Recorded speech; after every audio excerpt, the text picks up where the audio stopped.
Hello everyone, welcome back to our channel English माध्यम के platform पे मैं हूं आपकी एडुकेटर प्रियंका ठाकुर और हम सॉल्व कर रहे हैं एडिटोरियल बेस्ड प्रैक्टिस एक्सरसाइज।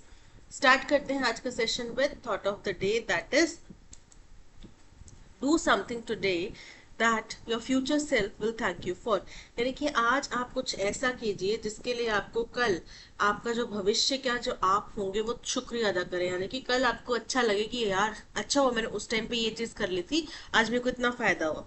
ठीक है, एक छोटा सा एग्जाम्पल है कि जैसे कई सारे लोग होंगे जिनने कभी किसी जगह पे निवेश किया होगा, चाहे गोल्ड हो गया, चाहे प्रॉपर्टी हो गया, चाहे कोई शेयर हो गया, और आज अगर उस कंपनी के शेयर, उस गोल्ड, उस प्रॉपर्टी का भाव बढ़ा है तो उनको आज फायदा हो रहा है ना उस चीज से। आज अगर उनको किसी चीज की जरूरत है तो उस चीज को सेल करके वापस से अपना पैसा कमा सकते हैं, बल्कि ज्यादा ही बेहतर कमा सकते हैं। ठीक है, तो अब कुछ ऐसा जरूर कीजिए, चाहे किसी भी फील्ड में हो, चाहे आप अपने करियर को लेके सोच रहे हैं अभी, चाहे कॉम्पिटिटिव एग्जाम है, चाहे आप फाइनेंसेस को लेके सोच रहे हैं, पर कुछ भी ऐसा कीजिए जिससे कि आपको भविष्य में फायदा हो। यानी कि सोच दूर की रखिए और वो आपको करना आज ही पड़ेगा। चलिए स्टार्ट करते हैं reading comprehension for SSCGL 2025। 10 years after he last visited Canada, बोल रहे हैं 10 साल बाद जब वो लास्ट आखिरी बार कनाडा गए थे, prime minister Narendra Modi will travel to Kananaskis Alberta. अब प्रधानमंत्री मोदी कनानास्किस एल्बर्टा में जाएंगे as a special invitee to G7 summit outreach. तो G7 समिट की जो आउटरीच होने वाली है उसके एक स्पेशल निमंत्रण के तौर पे, स्पेशल गेस्ट के तौर पे वहां पे जाएंगे, जो कि कब से कब तक होएगी, जून 15 to 17, विद सम होप्स, और कुछ उम्मीदें हैं that the invitation from Prime Minister Mark Carney will give the two countries a chance to reset bilateral ties। यहाँ पे कुछ उम्मीद है, होप्स है कि ये जो निमंत्रण, इनविटेशन आया है प्राइम मिनिस्टर मार्क कार्ने, जो कि अब नव निर्वाचित वहां के प्रधानमंत्री बने हैं, विल गिव टू कंट्रीज, ये दोनों देशों को एक मौका देगा टू रीसेट बायलेटरल टाइज। जो द्विपक्षीय रिश्ते यहाँ पे और समझौते यहाँ पे खराब हुए थे आफ्टर हरदीप सिंह निज्जर के असैसिनेशन का जो आरोप लगाए गए थे हमारे ऊपर, हिंदुस्तान के ऊपर, उसके बाद से तो हो सकता है, संभावना है कि उन रिश्तों को यहाँ पे रीसेट करने का मौका मिलेगा। Mr. Carney's call to Mr. Modi last Friday took many by surprise। उन्हें जो मिस्टर कार्नी ने प्रधानमंत्री मोदी को कॉल किया पिछले हफ्ते, इस कॉल ने कई सारे लोगों को चौंका दिया। As it appear to come at the last minute, क्योंकि ये ऐसा लग रहा है कि लास्ट मिनट में फैसला लिया गया है, and possibly after some back channel calls to ensure neither side would be embarrassed by the outcome. और संभवतः कुछ बैक चैनल कॉल्स, अब बैक चैनल कॉल्स का मतलब क्या होता है कि हमारे प्रधानमंत्रियों ने तो बात करी, उससे पहले उनके जो डिप्लोमैट्स थे, उसके उनके जो रिप्रेजेंटेटिव्स थे, या फिर जो भी, जैसे हमारे फॉरेन मिनिस्टर हो सकते हैं या फिर कोई सेक्रेटरी हो सकते हैं, इन सब ने बातचीत करी होगी कि ऐसी कोई संभावना ना बने जिससे कि नाइदर साइड, दोनों ही पक्षों में से किसी को भी एम्बैरेसमेंट का सामना करना पड़े। ठीक है, under fire for the invitation despite a pending trial against Indian government agents in Canada, बोल रहे हैं। अब अंडर फायर का मतलब क्या होता है, इडियमेटिक एक्सप्रेशन है जिसका मतलब होता है क्रिटिसाइज करना या फिर निंदा करना या फिर विरोध करना। इन इनविटेशन का डिस्पाइट, बावजूद इसके कि एक पेंडिंग ट्रायल चल रहा है हिंदुस्तान सरकार के अगेंस्ट, एजेंट्स के अगेंस्ट में कनाडा में, मिस्टर कार्नी ने कहा क्वाइट राइटली, बिल्कुल सही रूप से, दैट इंडिया, की Hindustan, as a major world economic force, जो कि दुनिया का एक बहुत बड़ा इकोनॉमिक फोर्स है, deserves to be part of G7 outreach deliberation. जो G7 आउटरीच की जो बातचीत होगी, वार्तालाप होगा, उसका हिस्सा होना वो डिजर्व करते हैं, उन्होंने हासिल करा है। ठीक है, ऐसा नहीं है कि उनको कुछ भीख में मिल रहा है या फिर कुछ और उनसे निकलवाने के लिए हम ये कर रहे हैं, बल्कि ये ऐसा है कि हिंदुस्तान अब फोर्थ लार्जेस्ट इकोनॉमी, जैसे कि आपको पता है, बन चुका है। तो फोर्थ लार्जेस्ट इकोनॉमी बनने की वजह से हिंदुस्तान को वहां पे इनवाइट किया जाना एक वाजिब बात है, क्योंकि G7 जो है वो देश हैं जो काफी इकोनॉमिक पावर रखते हैं। ठीक है, Regardless of the reasoning, both the invitation and its acceptance indicate a desire on both sides to take India-Canada ties out of the present lows. बोल रहे हैं बावजूद रीजन कोई भी हो, उसके बावजूद दोनों ही इन तरफ से जो इनविटेशन दिया गया और इनविटेशन को एक्सेप्ट किया गया, ये इंडिकेट करता है, दर्शाता है कि दोनों ही साइड में ये मंशा है, ये चाहत है कि हिंदुस्तान और कनाडा के जो रिश्ते हैं, टाइज हैं, उनको आउट ऑफ प्रेजेंट लो, जो अभी निम्नतम स्तर पे पहुंच चुके हैं, उससे बाहर निकाला जाए। इन द पास्ट 2 years, पिछले 2 सालों में, after farmer Canadian prime minister Justin Trudeau went public with thus far unsubstantiated allegations, बोल रहे हैं कि पिछले 2 सालों में जब फॉर्मर पहले के जो कैनेडियन प्राइम मिनिस्टर थे जस्टिन ट्रूडो, उन्होंने पब्लिकली अनसब्सटैंशिएटेड यानी कि बिना कोई सबूत के एलिगेशंस लगाए that India was behind the assassination of Khalistani activist Hardeep Singh Nijjar, की हिंदुस्तान का हाथ था जो असैसिनेशन किया गया, प्लानिंग के तहत मारा गया हरदीप सिंह निज्जर को, जो कि एक खालिस्तानी एक्टिविस्ट थे। तो इसके बाद से and was targeting other Canadian national, और कि हिंदुस्तान और भी कई कैनेडियन नेशनल है उनको टारगेट कर रहा है, एंड आरसीएमपी ऑफिशियल्स को टारगेट कर रहा है, even named home minister Amit Shah in the conspiracy, और उन्होंने publicly home minister Amit Shah का नाम इस साजिश में लिया। Both countries have cut mission strengths down to a third, तो दोनों ही देशों ने अपने अपने देशों के जो वहाँ पे रिप्रेजेंटेटिव्स हैं, जो हमारी सरकारी लोग वहाँ पे तैनात हैं और उनके सरकारी लोग जो यहाँ पे तैनात हैं, उसको 1/3 से कम कर दिया है, 1/3 तक कम कर दिया है। Canada suspended talks for a free trade agreement, Canada ने जो फ्री ट्रेड एग्रीमेंट की बातचीत होनी थी उसको टॉक्स को सस्पेंड कर दिया यानी कि रद्द कर दिया है। While India temporarily stopped issuing visas to Canadians, जहां हिंदुस्तान ने टेम्पररी तौर पे कैनेडियंस को वीजा इशू करना बंद कर दिया, citing persistent threats to Indian diplomats, किस चीज का हवाला देते हुए कि इंडियन डिप्लोमेट्स को खतरा है, निरंतर खतरा है। Apart from considerable trade and investment, अब अगर हम जो ये ट्रेड और इन्वेस्टमेंट है इससे अलग परे हटके अगर बात करें, India and Canada are inextricably bound by their people, बोल रहे हैं कि हिंदुस्तान और कनाडा है इनएक्सट्रिकेबली यानी कि बहुत निकटता से बाउंड है, जुड़े हुए हैं लोगों की वजह से। क्यों? क्योंकि बहुत सारे हिंदुस्तानी, खास तौर पे पंजाब के लोग जो हैं वो कनाडा सेटल्ड है, ठीक है, और वहां से भी काफी लोग यहाँ पर आते हैं कुछ सीखने के लिए, पढ़ने के लिए। Over 1.86 million are settled in Canada but remain connected to India, कि 1.86 मिलियन से भी ज्यादा लोग कनाडा में सेटल तो हो चुके हैं, लेकिन उनके परिवारजन सदस्य जो है वो भी हिंदुस्तान से जुड़े हुए हैं। Given the tough task ahead, अब ये जो आगे एक बहुत ही मुश्किल टास्क है, इसको देखते हुए teams preparing for the Carney Modi meeting must work with the utmost sensitivity, तो दोनों ही तरफ से आपको पता है कि टीम्स लगी हुई होंगी कि क्या मीटिंग में डिस्कस होना चाहिए, कैसे बातचीत होनी चाहिए, उनको बताया जा रहा होगा। तो उन टीम्स को ये चीज ध्यान में रखनी चाहिए कि ये जो मसला है हिंदुस्तान और कनाडा के बहुत सेंसिटिव है, और उसी संवेदनशीलता के साथ उनको इसकी तैयारी करनी चाहिए। While ties have nose dive since 2023, nose dive मतलब नीचे गिरना, तो जहां टाइज जो है, समझौते जो है वो नोज डाइव यानी कि नीचे गिर गए हैं 2023 के बाद से। They have had a history of bad blood dating back to the 1970s, तो इन दोनों का इतिहास रहा है दुश्मनी का 1970s से भी पहले, मतलब 1970 से लेके यहाँ पे थोड़ी बहुत दुश्मनी तनाव का रहा है इतिहास, primarily over the Khalistan issue, खास तौर पे खालिस्तान के मसले के ऊपर। It would be naive to imagine that these issues can be resolved in a summit. अब ये तो बड़ा ही बचकानी बात होगी अगर हम ये कहें कि ये जो मसले हैं ये एक समिट के अंदर में रिजॉल्व किए जा सकते हैं, क्योंकि इन मसलों को सॉल्व करने के लिए इन दोनों देशों के बीच में डिप्लोमेटिक टॉक्स होना जरूरी है। But a considered decision by both leaders to publicly show respect for each other's position is necessary. But ये जो एक सोच समझ के फैसला लिया गया दोनों ही नेताओं के तरफ से कि जनता के सामने वो दोनों एक दूसरे के पद का सम्मान करेंगे, ये जरूरी था। Returning the high commissioners and other diplomats to their posts is an imperative. और बोल रहे हैं ऐसे में हम अगर अपने जो हाई कमिश्नर्स हैं, जो डिप्लोमैट्स हैं, उनको उनके उनके स्थान पे वापस भेज देते हैं, वापस वहां पे डिप्लॉयमेंट्स करते हैं, तो ये क्या होगा, ये बहुत ही महत्वपूर्ण है, ये अर्जेंट है, इम्पेरेटिव है, along with a possible timeline for the restoration of trade talks. और एक संभावित टाइमलाइन यहाँ पे डिसाइड करनी चाहिए, साथ ही साथ ये भी बहुत जरूरी है कि ट्रेड टॉक्स को हम वापस कब तक स्टार्ट कर सकते हैं. ठीक है. Speaking in Parliament, Mr. Carney said that Mr. Modi has agreed to a law enforcement dialogue.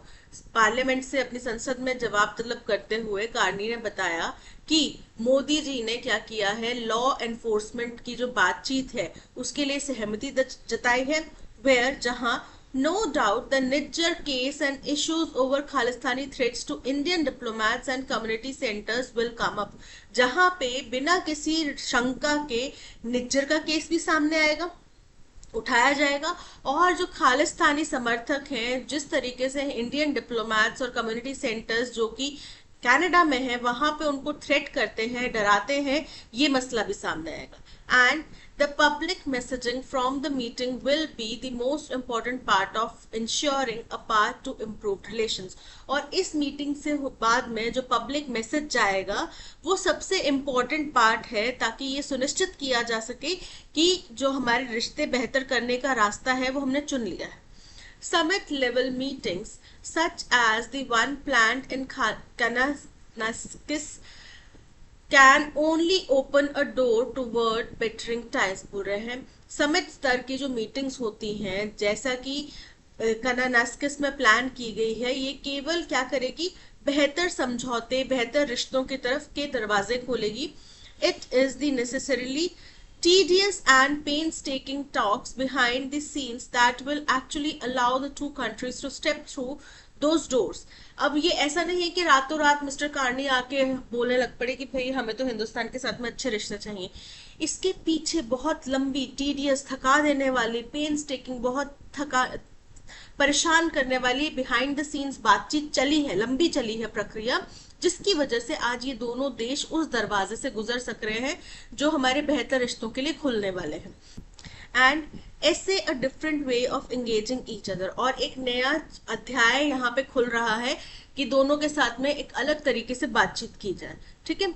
तो ये बहुत जरूरी था, जो डिप्लोमेटिक टॉक्स है उनके माध्यम से संभव हो पाया है, और अब उम्मीद है कि दोनों देशों के रिश्ते जो हैं वो और बेहतर हो पाएंगे. ठीक है. आई होप आपको पैसेज समझ में आया. क्या हुआ था कि इंडिया और कनाडा के रिश्ते ट्रूडो समय के, जस्टिन ट्रूडो जब वहां के पीएम थे उस समय से खराब हो गए थे. क्यों? क्योंकि उन्होंने आरोप लगाया था हिंदुस्तान के ऊपर कि हरदीप सिंह निज्जर जो है एक खालिस्तानी एक्टिविस्ट, कनाडा के नागरिक, उनकी डेथ में इंडियन डिप्लोमैट्स का हाथ है. हिंदुस्तान ने इस चीज को डिनाई किया और उन्होंने कहा कि आपके पास में कोई सबूत है तो आप दो, और आप पब्लिक लेवल पे ऐसे कैसे हम इंसल्ट कर रहे हो. बहुत मसला हुआ था उस टाइम पे, यूएस ने भी कनाडा का सपोर्ट किया था. ठीक है. तो इन सब के बाद में हमारे डिप्लोमैट्स को वापस बुला लिया, उन्होंने अपने डिप्लोमैट्स को वापस बुला दिया, उन्होंने हमारे डिप्लोमैट्स को निकाल दिया, हमने उनके डिप्लोमैट्स को निकाल दिया. फिर वीजाज रद्द कर दिए गए, उन्होंने भी वीजा रद्द कर दिया, हमने भी वीजाज रद्द कर दिए. फिर वहां पे टारगेट किया जा रहा था इंडियंस को. बहुत क्रिटिकल चीजें हुई. फिर उसके बाद से जब से जस्टिन ट्रूडो गए हैं उसके बाद अब G7 की मीटिंग होनी है, समिट होना है वहां पे, आउटरीच. तो वहां के लिए एक स्पेशल इनवाइटीज होते हैं कुछ बीच में. ठीक है. G7 के तो मेंबर कंट्रीज होंगे, कुछ स्पेशल इनवाइटीज होंगे, क्योंकि अब ऐसा सिनेरियो बन रहा है कि जैसे G20 है, G7 है, सभी एक्सपैंड कर रहे हैं. एक्सपैंड कर रहे हैं मतलब G7 नहीं रह जाएगा, क्योंकि अब जैसे कि इकोनॉमिक डायनेमिक्स जो है वो चेंज हो चुके हैं. हिंदुस्तान 4th लार्जेस्ट इकोनॉमी बन चुका है, तो 4th लार्जेस्ट इकोनॉमी का क्या G7 में होना जरूरी नहीं है. और जो 7 की लिस्ट से बाहर हो गए हैं, उन 7 कंट्रीज की लिस्ट से जो पहले बहुत बड़ी इकोनॉमी थी उससे बाहर हो गए, उनका बाहर जाना भी जरूरी है. अगर बाहर नहीं जाना तो एटलीस्ट जो नया मेंबर बना है उसको अंदर शामिल होना चाहिए. तो यहाँ पे इसलिए हिंदुस्तान को इन्वाइट किया गया. इन्वाइट करने किसने किया इन्वाइट? कनाडा के पीएम, नवनिर्वाचित पीएम ने, मिस्टर कार्नी ने किया, और उसका रिस्पांस हिंदुस्तान की तरफ से एज एन एक्सेप्टेंस गया कि हाँ हम आएंगे. तो उस के लिए बीच बोला है कि ये समिट लेवल में एक बेस तैयार हो सकता है हमारी फर्दर बातचीत का, हमारे फर्दर डिप्लोमेटिक रिश्तों को बेहतर करने का। ठीक है, उसके बारे में चर्चा की गई। What is the tone of the passage? Passage की टोन कैसी है? फर्स्ट है ऑप्टिमिस्टिक, तो बिल्कुल करेक्ट है। यहाँ से हमें एक आशा की किरण तो दिखाई दी ना, वहां पे बोला गया ना होप है कि हमारे रिश्ते बेहतर हो सकते हैं, तो ऑप्टिमिस्टिक है। हॉस्टाइल, दुश्मनीपूर्ण है, शत्रुतापूर्ण है, इनकरेक्ट है। सरकास्टिक, व्यंगात्मक है, इनकरेक्ट है। इनडिफरेंट, कि कुछ फर्क नहीं पड़ता जो हो रहा है होने दो, ऐसा तो नहीं है, ऑप्टिमिस्टिक है। Option A is correct. What is the main theme of the passage? Passage की मेन थीम क्या है? The growth of Indian immigration to Canada, कि हिंदुस्तान का जो इमिग्रेशन यानी कि माइग्रेट हो रहे हैं हिंदुस्तान से लोग कनाडा में बस रहे हैं, उसमें बढ़ोतरी। तो पैसेज की थीम ये नहीं है। जो डिप्लोमेटिक रिश्ते हिंदुस्तान और कनाडा के बीच में खराब हुए थे उनके सुधरने की अब संभावना दिख रही है, वो यहाँ पे बात की जा रही है। Criticism of Canadian foreign policy, incorrect है। वहां की फॉरेन पॉलिसी को भी हम क्रिटिसाइज नहीं कर रहे, हमारे साथ रिश्ते अच्छा नहीं है, दैट डजंट मीन कि उनकी फॉरेन पॉलिसी खराब है। Potential diplomatic thaw between India and Canada, बिल्कुल करेक्ट है। थॉ का मतलब क्या होता है? थॉ का मतलब होता है वापस से किसी चीज के फ्रीज होने के बाद वापस से जब उसको सॉफ्ट कर दिया जाता है उसको बोला जाता है थॉ। यानी कि जो हिंदुस्तान और कनाडा के रिश्ते फ्रीज हो गए थे अब उनको नरम होने का समय आ गया है, तो वो जो संभावना है उसकी यहाँ पे चर्चा की गई। बिल्कुल करेक्ट है, option C is correct. A summary of G7 summit objectives, incorrect है, उसके बारे में बात नहीं करेगी कि कितने कितने G7 समिट हुए हैं, उनका क्या क्या उद्देश्य रहा, इसके बारे में तो चर्चा नहीं हुई ना, so option C is correct. What can be reasonably inferred from Mr. Modi's decision to accept the G7 summit invitation? बोल रहे हैं क्या समझा जा सकता है कि मोदी जी ने क्यों एक्सेप्ट करा G7 समिट का invitation? India wants to confront Canada over Nijjar case, कि हिंदुस्तान उनको कटघरे में खड़ा करना चाहता है निज्जर केस के लिए? नहीं। India is seeking to restore diplomatic relations with Canada, बिल्कुल करेक्ट है। दोनों ही देश चाहते हैं कि उनके डिप्लोमेटिक रिलेशंस जो है वापस से पुनः स्थापित किए जा सके। तो हिंदुस्तान भी चाहता है ये चीज, तो इसलिए वो चाहते थे तो उन्हें इनवाइट करा, हम भी चाहते हैं ये चीज तो हमने एक्सेप्ट कर लिया। ठीक है, so option B is correct. India believes G7 will side with it against Canada, incorrect है। ऐसा कुछ हिंदुस्तान नहीं मानता, क्योंकि हमने पहले भी देखा है जब ट्रूडो शासन में थे, वो सत्ता में थे, उस समय पे चाइना कह रहे, अमेरिका ने हिंदुस्तान को क्रिटिसाइज करा था, अमेरिका ने हिंदुस्तान को जवाब तलब करा था कि भाई बताओ क्या बात है ना, इस बारे में उनने कनाडा को कुछ नहीं बोला, पर हिंदुस्तान को उन्होंने जरूर क्रॉस क्वेश्चन किया। India is no longer concern about the Khalistan issue, incorrect है। हिंदुस्तान अभी भी खालिस्तान मसले के ऊपर संकट में है, संदेह की स्थिति में है। और ये कहा गया, कार्नी ने जब अपनी स्पीच दी पार्लियामेंट में बताया कि इंडिया ने ये चीज एक्सेप्ट करी है, और उन्होंने ये भी कहा है कि वो बात करेंगे, जो लॉ एनफोर्समेंट है उसके बारे में बात करेंगे। तो उन्होंने ये भी स्पष्ट करा कि इसके अंदर ये सवाल, खालिस्तान मसले का सवाल उठना भी वैलिड है, निज्जर केस का सवाल उठना भी वैलिड है। ठीक है, so option B is correct. What triggered the recent deterioration in India-Canada relation? किसकी वजह से हिंदुस्तान कनाडा के रिश्ते खराब हुए थे हाल फिलहाल में? तो कनाडा की तरफ से लगाए गए आरोप की निज्जर के मरने में, निज्जर की मृत्यु में, उनके मर्डर में इंडियन गवर्नमेंट का हाथ है, अमित शाह जो है उनका हाथ है। ये जो आरोप थे विदाउट एनी प्रूफ, विदाउट जो जिसको कहा जा सकता है अनसब्सटैंशिएटेड, जो यहाँ पे एलिगेशंस थे वो इसका कारण थे। A trade embargo by Canada, incorrect है, ऐसा कुछ नहीं हुआ। Canada's allegations about Indian involvement in Nijjar killing, बिल्कुल correct, option B is correct. Visa denials to Indian students, ये था इसका reaction. G7 summit exclusion of India in 2023, incorrect है, हिंदुस्तान G7 का पार्ट है भी नहीं। ठीक है, यहाँ पे स्पेशल इन्वाइटी के तौर पे जा रहे हैं। What is the purpose of the law enforcement dialogue agreed upon by Mr. Modi and Mr. Carney? तो ये law enforcement dialogue का क्यों agreement किया गया, इसका उद्देश्य क्या रहेगा? इसका उद्देश्य रहेगा निज्जर केस को डिस्कस करना, जो इंडियन डिप्लोमेट्स को खालिस्तानी थ्रेट मिल रहे हैं इन कनाडा, उनकी कम्युनिटी सेंटर्स को टारगेट किया जा रहा है, उसके ऊपर चर्चा होगी। To finalise a free trade agreement, incorrect है। To investigate all trade violations, यहाँ पे ट्रेड का कुछ लेना देना नहीं है, यहाँ पे जो खालिस्तानी थ्रेट है उसकी बात है। To negotiate visa fee structures, incorrect है। To discuss the Nijjar case and Khalistani threats, option D is correct. That's all, आज के सेशन में इतना ही। इसी तरीके का full 25 question practice exercise solve करने के लिए आप हमारा पेड कोर्स ले सकते हैं। पेड कोर्स में आपको RC, parajumble, cloze test, antonym synonym के क्वेश्चन, एरर फाइंडिंग के क्वेश्चंस आपको मिलेंगे, which can improve your practice. ठीक है, तो आप अगर इस चीज का फायदा उठाना चाहते हैं तो हमारा पेड कोर्स ले सकते हैं। कोर्स रिलेटेड कोई भी डाउट एंड क्वेरी अगर किसी बच्चे को है तो डिस्क्रिप्शन में कॉन्टैक्ट नंबर गिवन है, आप उस पर कॉल कर सकते हैं। ठीक है, मिलते हैं नेक्स्ट सेशन में। Till then keep learning and keep practising. Like share और सब्सक्राइब जरूर कर दीजिएगा। Bye bye.